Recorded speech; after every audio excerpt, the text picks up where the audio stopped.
Salut, on est avec Evelyne Dufour, Serge-Yvan Bourque et Yvon Barrette et on va parler de sobriété. Oh! Ah!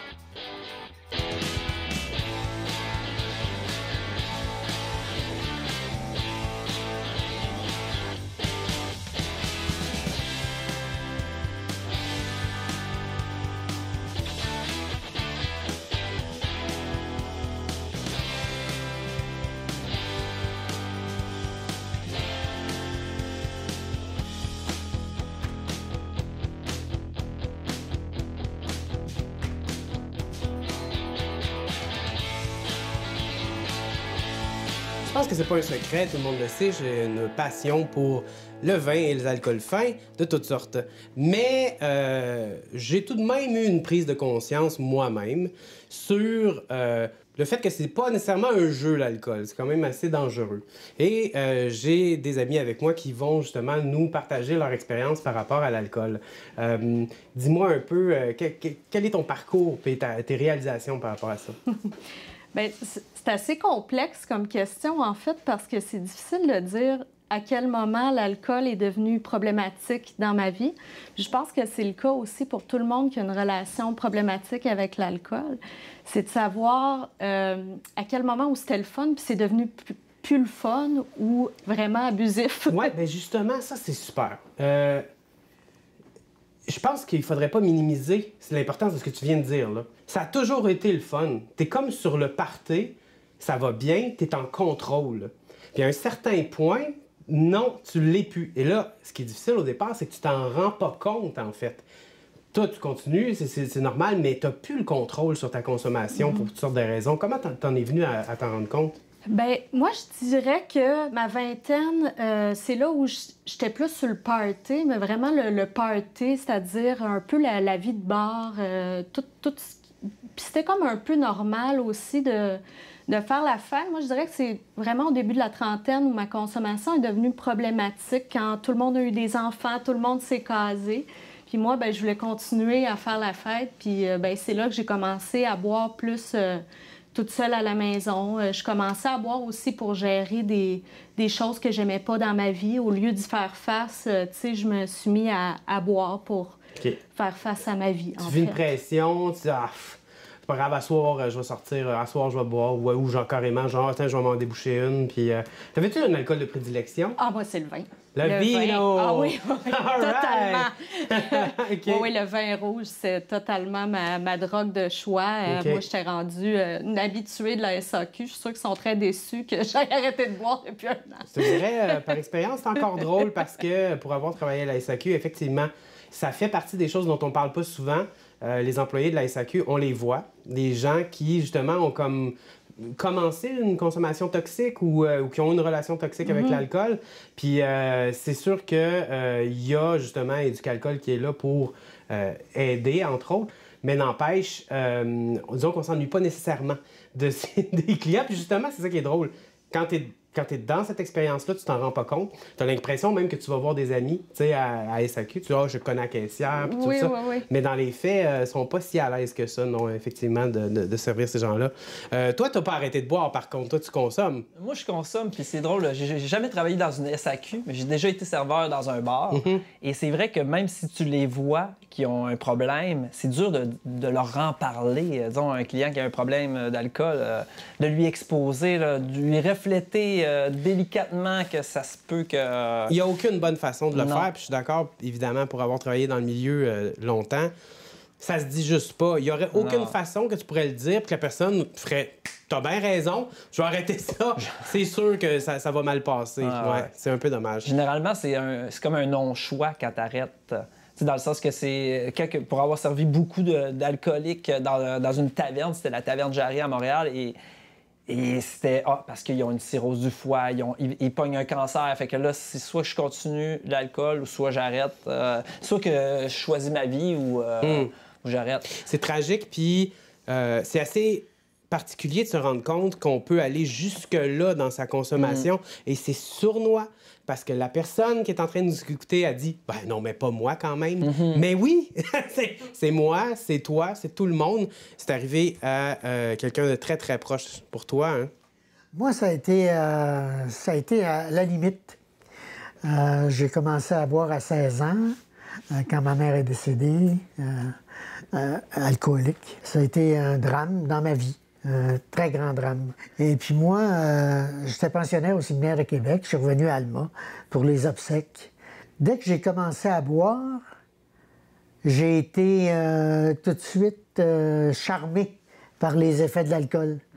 Ça fait que notre groupe d'amis, tous les parties finissaient en débordement. C'était comme ça. Et puis même que j'étais pensionnaire au séminaire de Québec, puis la première fois où j'ai vraiment bu, c'est que je suis revenu à Alma, au Lac-Saint-Jean, puis je travaillais l'été. Mon père était entrepreneur électricien, puis je travaillais avec les employés. Je suis arrivé, c'était l'heure party des fêtes. Fait qu'il était installé dans l'atelier, puis tout le monde avait des grosses ponces de gin. Fait que viens-t'en, mon Yvon, puis il était content de me voir, puis il envoie. Puis ils m'ont fait une ponce avec probablement plus de gin que d'eau. Ce qui fait que dès ce premier contact-là, j'ai perdu la carte.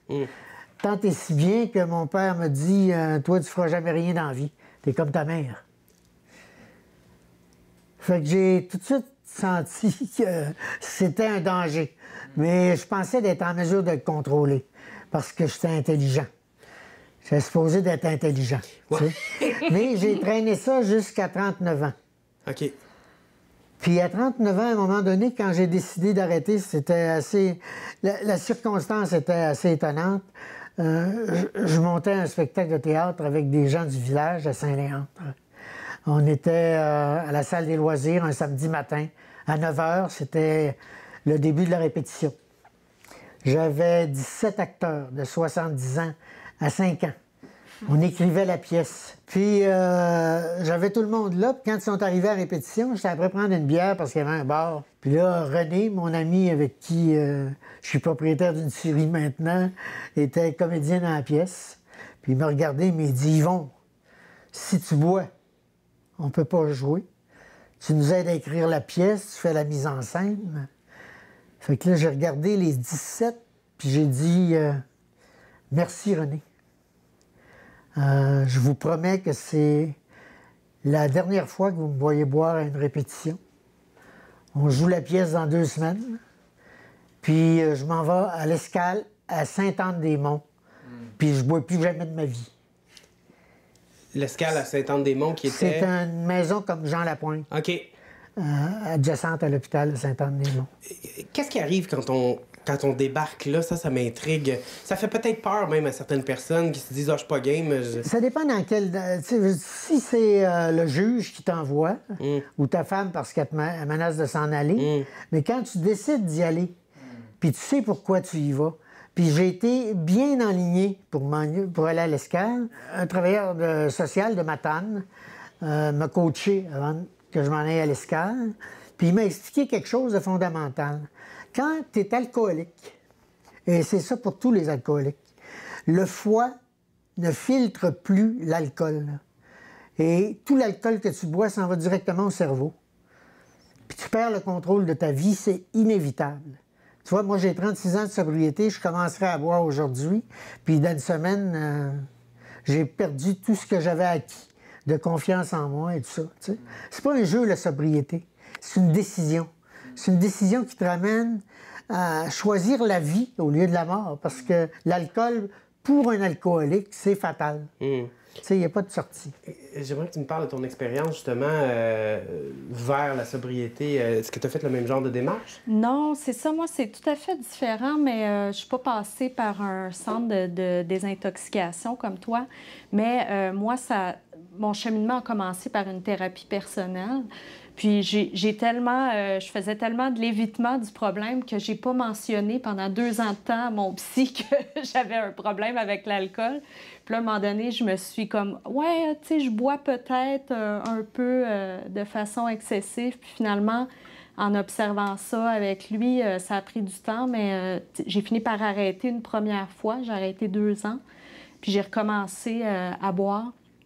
C'est vraiment pendant j'ai réussi à consommer de façon assez modérée pendant 2 ans après ça. Puis mais la pandémie est arrivée, puis là, je suis retombée dans une consommation vraiment... tu sais, moi, je suis quelqu'un qui est super active. Tu sais, j'allais à l'école, j'ai une entreprise, tu sais, tout le temps occupée. Puis là, je me retrouve...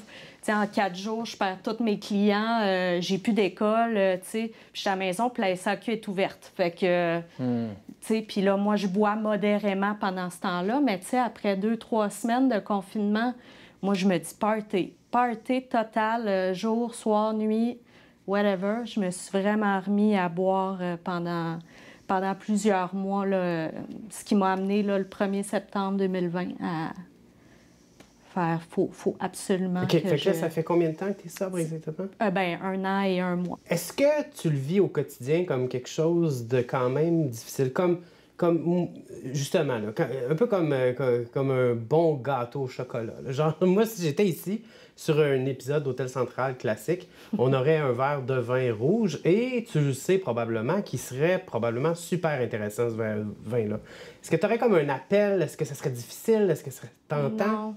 Non. Je suis vraiment allée au bout. Pour moi, la consommation. J'ai vraiment appris, en fait, mon approche de la sobriété, c'est vraiment de défaire cette idéalisation-là que j'avais de la substance, qui était en fait pour moi le liquide miracle, justement, pour passer à travers mes journées, pour m'aider justement, pour avoir du fun, pour réussir à passer à travers une émission. Ben là, on a un souper, ça prend du vin, sinon tout est plat. Tu sais, c'est un petit peu ça que la société nous projette, c'est que tout est plate, tu sais, s'il n'y a pas d'alcool, alors que pour moi, c'est tout à fait le contraire. Ma vie est horrible si je bois de l'alcool. Ah oui, carrément. Ben oui, c'est parce que moi, tu vas me servir un verre de vin ici, puis là, dans ma tête, je vais faire comme, mon Dieu, l'émission va-tu finir, là, que j'aille me taper une bouteille, là, tu sais, parce que pour moi, c'est infernal de siper un petit verre de vin de même. C'est pas ça, là. Surtout qu'il y a une cave à vin derrière. Ben non, ben c'est sûr, là. Mais non, mais moi, je serais enragée, là, tu sais. Fait que moi, j'ai carrément arrêté d'idéaliser cette substance-là. Pour moi, ça me fait du mal. Je sais ce que ça fait au niveau de la santé, je sais ce que ça fait au niveau du cerveau. Puis moi, c'est tout simplement un choix. Je choisis de ne plus consommer cette substance-là.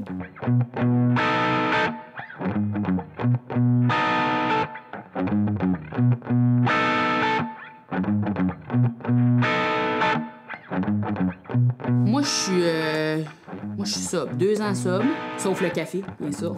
On s'entend que tu m'enlèves le café, là, tu m'enlèves l'espoir de vivre, OK? Je pense que tout le monde devrait essayer le mois sans alcool, au moins une fois dans leur vie, si pas plus, tu sais. Parce que ça te permet de voir t'es qui. Il y a du monde, là, sans alcool, là, ils sont pas capables de danser, ils sont pas capables de chanter. Ils ont pas le courage. Ça leur prend l'alcool, c'est une petite béquille. Fait que moi, je pense que tout le monde, faut au moins, à m'amener, que tu rentres dans un bar sobre, t'embarques sur la piste de danse, tu vas à la machine de karaoké, tu le vis. Moi, j'aime ça m'observer dans ces états-là, tu sais, comme quand je bois, j'essaie de checker ce que je fais. Tu sais, je suis en train de devenir triste, je suis en train de texter mon ex, je suis en train de donner des coups de poing dans un mur. Parce que l'alcool, là, ça change pas comment tu te comportes. Ce que ça fait, là, c'est que c'est un inhibiteur. Ça fait sortir ce qui est déjà là. Fait que faut que tu checkes, là, qu'est-ce qui est en dedans. Quand tu ouvres les portes, là, quand tu laisses libre aux démons, là, va au bar, apporte un petit cahier, écris. Ça va être tout croche, là, mais quand tu vas le revoir le lendemain, tu vas dire merci-moi. Merci-moi du passé. Pour avoir checké pour moi du futur.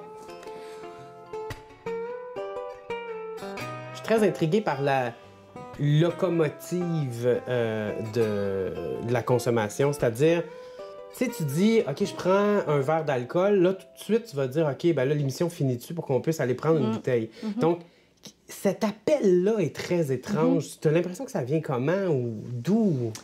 Ben je sais pas. Ben tu sais, c'est la dépendance. C'est ta carrément dépendance. ça. Puis c'est...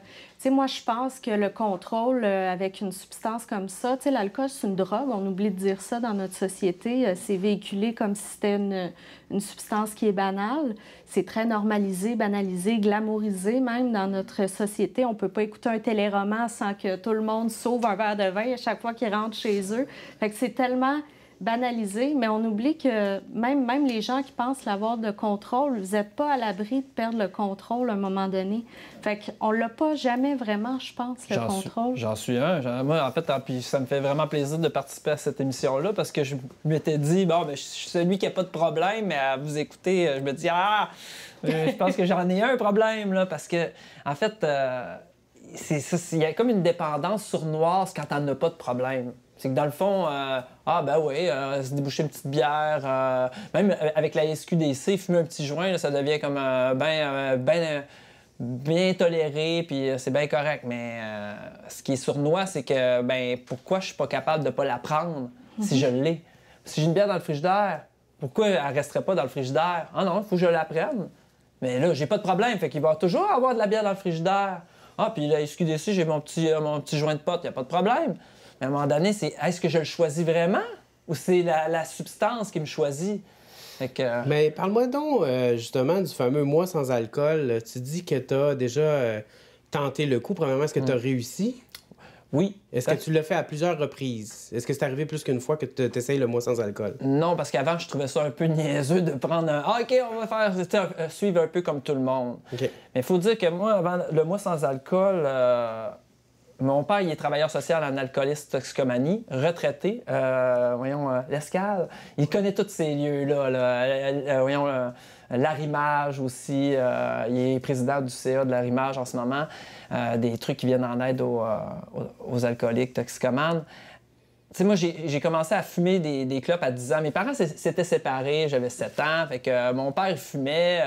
Je m'appelais Sergivant. C'était facile d'aller sortir des paquets de cigarettes au dépanneur. Je montrais mes cartes. Sergivant, ouais, il doit avoir l'âge. Non, c'est parce que mon père fumait, puis j'avais été chercher des cigarettes pour lui. Fait que je pouvais en avoir. Et que dès 10 ans, je commence à fumer. À 11 ans, je suis dans la grande maison de ma mère, puis mon père, il est pas là parce qu'il est rendu dans un appartement. Fait que les bouteilles d'alcool, ils se boivent pas. Puis je commence à faire des petits mix et tout. Puis en un été de temps, j'avais comme vidé avec mon ami les bouteilles d'alcool. À 12 ans, j'arrive au secondaire 1, premier petit joint, etc. Mais mon père, comme il était travailleur social en alcoolisme et toxicomanie, dès le premier juin, lui, c'était le parent accompagnateur qui vient chercher les jeunes à la fin d'un party. Il sait qu'on est tous gelés dans le char. Il dit rien. Les jeunes font leur expérience. Deuxième semaine, même affaire. Bon, ils sont dans la découverte. Troisième semaine, ça commence à être redondant. Quatrième semaine, il me prend à l'écart. Hey, écoute, là, si c'est constant, là, ça peut devenir problématique et tout. Puis il m'avait tellement bien accueilli, tellement bien parlé, que j'ai toujours eu comme un peu mon père, comme... qui m'accompagne là-dedans. Un ange gardien. Oui, un ange gardien. Puis pourtant, en fait, j'avais un bel exemple de cordonnier mal chaussé, mais c'était un excellent travailleur social parce que lui aussi, là, il jouait un peu au yo-yo avec sa consommation. Mm-hmm. Mais ça reste que moi, je me dis, bon, j'ai pas de problématique, mais là, j'ai 2 enfants, je fais des shows dans les bars, je veux bien prendre un mois sans alcool, mais après coup, je veux pas en prendre 2, mais si bol que c'est difficile de résister. Et là, je suis pas avancé en âge. J'ai comme 39 ans que tu avais arrêté complètement. J'ai 40, la même chose pour toi. Là. Je me dis, il faut que je me pose des bonnes questions là, sur... C'est quelque chose Oui, vas-y. Moi, je pense qu'il y a comme 2 sortes de sobriété. Il y a celle qui te permet de boire quand tu as le goût, puis de contrôler ça, puis d'être 2-3 jours sans boire. Puis il y a la sobriété de l'alcoolique qui est un sine qua non. Si je bois, moi, personnellement, étant donné que l'alcool, ça va directement au cerveau, je perds carrément le contrôle de ma vie, rendu à un certain point. Mm-hmm. Et c'est cette sobriété-là qui, à mon sens, doit être sérieusement prise en cause parce que les gens mettent leur vie en danger à ce moment-là. Puis tant que tu n'as pas compris que c'est pas un manque de contrôle, que tu ne seras jamais capable de prendre le contrôle sur l'alcool. Et Dieu sait que la plupart des alcooliques sont orgueilleux. Et ça risque d'être long. Moi, ça m'a pris 25 ans avant de comprendre que c'était quelque chose de mécanique sur lequel tu n'avais absolument aucun contrôle. Moi, j'avais un quotidien qui était rendu difficile à gérer à cause de ça, parce que, tu sais, quand tu te réveilles puis tu es tout le temps hangover parce que tu as bu 1 ou 2 bouteilles de vin rouge la veille, tu sais, j'ai beau être une personne qui est efficace, puis, tu sais, je continuais à avoir mon entreprise, à faire mes études, tout ça, mais je pense qu'à un moment donné, le quotidien devient très lourd à gérer puis très difficile.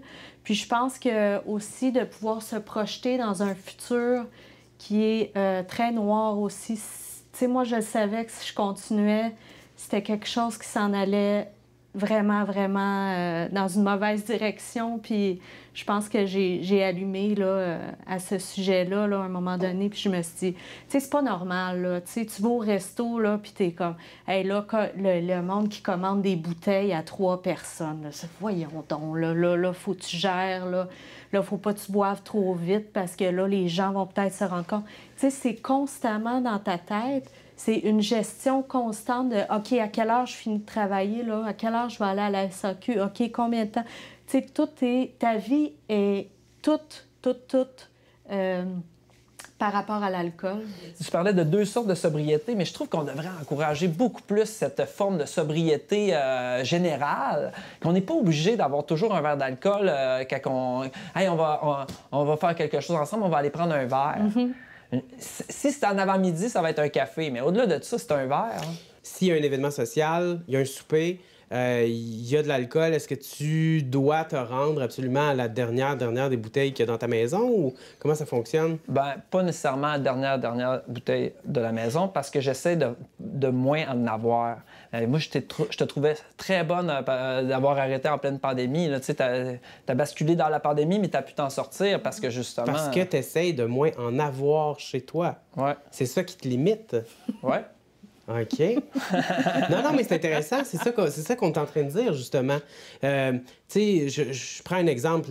Parce que je me fais un peu, malgré moi, le porte-étendard de cette relation malsaine que d'autres personnes, ou en tout cas que moi, je peux avoir l'air d'avoir avec l'alcool. Mais tu sais, un exemple concret, c'est que j'ai un cellier de bouteilles de vin que, en fait, la dernière fois que j'ai été là-dedans, ça doit faire plus qu'1 an. Non, c'est pas vrai, c'est à ma fête, il y a genre 1 an, justement. J'ai absolument pas une urgence ou une envie. Ou, donc, je me dis... J'en ai très peur. Je pense que c'est aussi ce qui me sauve d'une certaine façon. Je pense que j'aime... Premièrement, ma consommation d'alcool, elle est spécifique au goût de certains crus, certains millésimes, certains... Et pour un sommelier ou pour le travail que je faisais avant, c'est dommage l'alcool. Parce que tu peux pas continuer à prendre des bouteilles et des bouteilles parce que maintenant, tu goûtes plus. Puis tu n'as plus le même plaisir que tu avais à trouver les subtilités qu'il y a dans ces bouteilles-là. Moi, en fait, c'est pas que je veux passer à travers toutes mes bouteilles. C'est le fait que c'est la constance, je trouve. C'est pas la quantité. C'est pas la quantité. Ma quantité n'est pas énorme. Fait que de l'extérieur, personne ne peut me dire « Hey, Serge-Yvan, il y a un problème d'alcool. » Je suis jamais complètement à terre ou quoi que ce soit, puis en public. C'est juste que c'est la constance que je trouve qui est comme un peu sournoise. Et aussi le fait que, disons que je suis dans une place où est-ce qu'il y en a puis qu'on m'en offre, je vais avoir bien la difficulté à dire non. Tu as justement un projet en cours super intéressant pour essayer d'aider les gens qui pensent qu'ils ont peut-être, ça peut commencer doucement, comme ça, un problème avec l'alcool. Oui, bien moi, je pense que la question qui est vraiment importante de se poser, c'est... Puis je pense que c'est pour tout le monde, pas spécifiquement des personnes qui penseraient peut-être, mais je pense que c'est de se demander quelle est la place de l'alcool dans ma vie, puis de se répondre honnêtement à cette question-là. Puis de savoir que si ça devient une obsession, puis que tu penses à ça souvent, bien que... Là, il faut prendre des moyens après ça pour pouvoir essayer de gérer ce problème-là. Moi, mon projet, ça s'appelle Sobre et branché. Ça s'adresse directement aux femmes. J'ai décidé de le faire plus pour les femmes parce que je trouve que les femmes, avec l'alcool, on a différents enjeux aussi. On a des enjeux hormonaux. Je sais que c'est pas sexy de parler de ça, mais ça fait partie du truc. On a des enjeux aussi desquels on est moins à l'aise de parler devant des hommes. Alors, je pense que de se réunir entre femmes aussi, en tout cas, à date, je vois que ça a un effet très positif. Merveilleux. Alors, on répète qu'il Il y a Sobre et Branché pour vous aider si vous avez l'impression d'avoir une petite problématique avec l'alcool. Et il y a le site également d'Éduc-Alcool. Et c'est très, très, très important de continuer à avoir du plaisir dans la vie. Alors, si on n'en a plus avec l'alcool, ben peut-être que c'est commencer à avoir le temps de faire ça sobre, finalement. Merci d'avoir été avec moi et d'avoir partagé vos expériences. Merci à toi. Plaisir.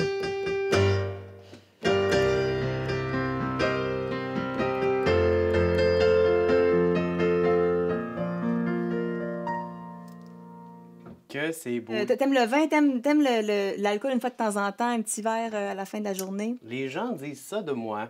Oui. Moi, je suis pas une buveuse tant que ça. J'ai jamais vraiment pris de l'alcool, excepté après ma rupture avec mon ex. Là, je me suis dit, en fait, j'en prenais un petit peu avant, puis là, je me suis dit, je vais me prendre en main, je vais arrêter de boire, faire le défi 1 mois sans boire. Vous avez fait ça, vous autres, à la maison, le défi 1 mois sans boire? Un franc succès, jusqu'à ce que je me ramasse dans un party où il y avait de l'alcool. Puis j'en ai écrit une chanson. Je sais pas si ça te tente d'entendre ça. Très intéressant, vas-y. Même si ça te tente pas, je la fais quand même. Fait que ça s'appelle Boîte vocale. Et c'est en hommage à mon ex. Vous avez bien rejoint la boîte vocale de Simon. Veuillez laisser un message. Bonjour, c'est moi, j'ai dû te manquer. Je passais dans le voisinage. Je voulais seulement te féliciter. J'ai vu les photos de ton mariage. Tout est superbe de mon côté. J'ai arrêté la viande et les produits laitiers. Je passe le prochain mois sans boire et je vais à une fête ce soir. Tout va pour le mieux, merci. Je me débrouille très bien sans toi. Dis bonjour à ta chérie et embrasse-la pour moi. Puis je me suis dit, ça peut pas faire de mal prendre juste une petite gorgée. C'est ça. J'étais bonne, j'ai passé 2 semaines sans boire. Puis, bonjour, tenterais-tu de m'éviter? Je ne veux surtout pas te déranger. La fête a commencé de toute façon. Mais avant, j'ai une toute petite question. Ta biche, où l'as-tu pêché? Dans un camp de vacances ou à Valcartier? Son père te permet de l'avoir avant ou après ses devoirs. Tout va pour le mieux. Ouais, je me débrouille très bien sans toi. Dis bonjour à ta chérie et French-la bien pour moi. Finalement, j'avais un petit peu plus soif, là. J'ai pas d'eau à côté. Oh, il est bon quand même, attends, là. Oh, bonjour, pourquoi tu réponds pas? T'es-tu perdu dans ces fossettes? Moi, j'ai d'autres choses à faire, on m'attend en bas. Ah, puis Max, sont les toilettes? Oh, tout va pour le mieux, merci. Je me débrouille très bien sans toi. Dis bonjour à ta brebis et en fais-la pour moi. Pense à ça, la bouteille de vin, finalement. Je pense que je serais dû pour une petite gorgée. Ah, ouais, c'est bon, c'est bon. Encore un peu. Oh, yes!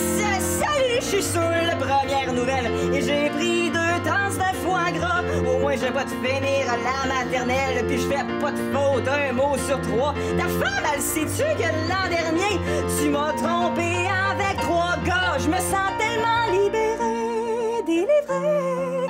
Depuis que tu m'as sacré là, tout va pour le mieux. T'as vu? Je me débrouille très bien sans toi. Dis bonjour à ta verrue et brûle-la pour moi. Tout va pour le mieux. Ah oui, ça fait longtemps que je t'aime plus. Puis pour ce qui est de ta chérie, tu peux te la mettre dans la boîte vocale de Simon est pleine. Ah! On salue Simon.